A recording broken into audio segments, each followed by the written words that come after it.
வணக்கம் ஆன்மீக நண்பர்களே. மலையாள மாந்திரிக முறையில் காளிகோவில் சார்பில் இன்றைக்கி நம்ம என்ன பார்க்க போகிறோம்னு பார்த்தா, விஷ்ணு மாயா சாமியை எப்படி வழிபாடு பண்ணணுங்கிறத தான் நம்ம பார்க்க போகிறோம். இது நிறைய ஆளுகளோட ஒரு சந்தேகம் என்னன்னா, இந்த விஷ்ணு மாயா சாமிக்கு என்ன மூல மந்திரம் யூஸ் பண்ணணும், விஷ்ணு மாயா சாமியோட உபாசனை முறை இல்லைன்னா அந்த தேவதை சக்தி நமக்கு அவரோட உண்மையான சக்தி நமக்கு கிடைக்கணும்னா, இல்லைன்னா அந்த தேவதை நம்மகிட்ட இருக்கணும்ங்கிற ஆசையில் ஒருபாடு பேர் நம்மளை கூப்பிடுறாங்க. இப்போ நான் முதல்ல சொல்லியிருக்கேன், அதாவது விஷ்ணுமாயா பூஜை பண்ணும்போது நமக்கு பல ரீதிகளில் நம்ம பூஜை பண்ணலாம். உண்மையான பக்தி பாவத்தில் செய்கிறவங்கள், அதாவது எல்லாருமே பக்தியில் தான் செய்கிறாங்க. அதாவது சிலவங்க கர்மம் பண்ணி கொடுக்கணும், வேறு ஆளுகளுக்கு கர்மம் பண்ணி கொடுக்கணும், அடுத்தவன் பிரச்சனையை சால்வ் பண்ணணும், அப்படி ஆசைப்படுறவங்க நிறைய பேர் இருக்காங்க. இப்போ அதெல்லாமல் எனக்கு அந்த தேவதையோட அனுகிரகம் வேணும், எனக்கு ஒரு ப்ரொட்டெக்ஷன் வேணும்னு கூப்பிடுறவங்களும் நிறைய இருக்காங்க.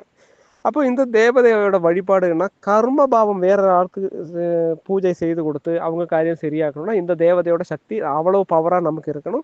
அந்த தேவதையோட கர்மங்கள் நமக்கு தெரியணும். அது விஷ்ணுமாயா சாமியோட களங்கள் வரைக்கணும், இல்லைன்னா ரூபக்களம், இல்லைன்னா அதோடைய பூளை வெட்டியுள்ள கர்மங்கள், அந்த மாதிரி ஒருபாடு கர்மங்கள், அந்த மாதிரி உள்ள கர்மங்கள் வரைச்சி செய்யணும். இனி இது அல்லாமல் நமக்கு உள்ள ப்ரொட்டெக்ஷனுக்கு வேண்டி நம்ம செய்யும்போது எந்த மந்திரம் யூஸ் பண்ணணுங்கிறது தான் நிறைய பேர் கேட்குறீங்க.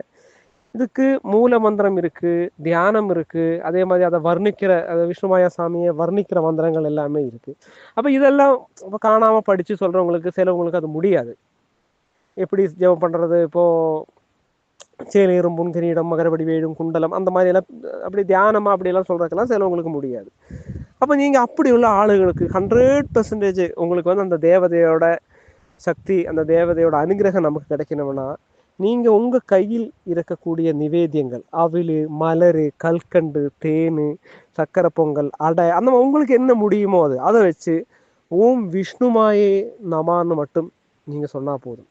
அதை நீங்கள் ஒரு 108 முறை, ஏன்னா ஓம் விஷ்ணுமாயே நமா, இல்லைன்னா ஓம் விஷ்ணுமாய சாத்தன் சாமியே நமா, இது சொல்கிறக்கு ஒன்றும் பெரிய சமயம் வேண்டாம்.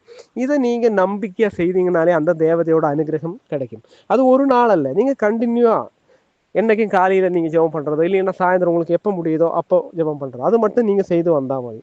பின்ன அதுக்கு பிறகு நீங்கள் சில ஆளுகள் இப்படி ஜெபம் பண்ண பிறகு நீங்கள் யோசிப்பீங்க, இந்த தேவதைக்கு கொஞ்சம் கூடி பவர்ஃபுல்லான பூஜை பண்ணணும்ங்கிற ஆசை வரும்போது நீங்கள் கண்டிப்பாக கால் பண்ணுங்கள், அந்த முறை காரியங்கள் சொல்லித்தரேன்.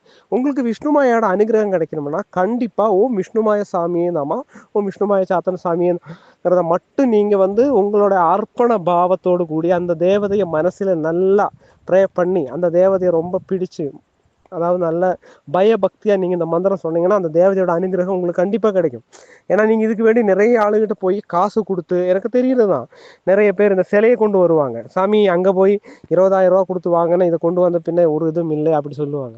இப்போ சிலை வாங்குறதுல இல்லை காரியம், அந்த தேவதையில் என்ன உபாசனை மந்திரம் எப்படி கொடுத்தாங்க, அதை நம்ம எப்படி ஃபாலோ பண்ணுறோங்கிறது தான் விஷயம்.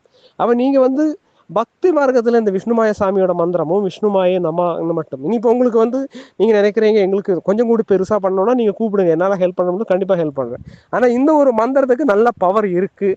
இதை மட்டும் நீங்கள் சாத்தான்னு ஒரு விழி, விஷ்ணுமாய சாத்தா சுவாமின்னு கூப்பிட்டா மனசுருகி கூப்பிட்டீங்கன்னா கண்டிப்பாக அந்த தேவதையோட முழு சக்தி உங்களுக்கு கிடைக்குங்கிறதுல ஒரு சந்தேகமும் உங்களுக்கு வேண்டாம். உங்களுக்கு வேறு ஏதாவது சந்தேகம் விஷ்ணுமாயா சம்மந்தமாக இருந்தால் நீங்கள் வாட்ஸ்அப்பில் மெசேஜ் போடுங்க.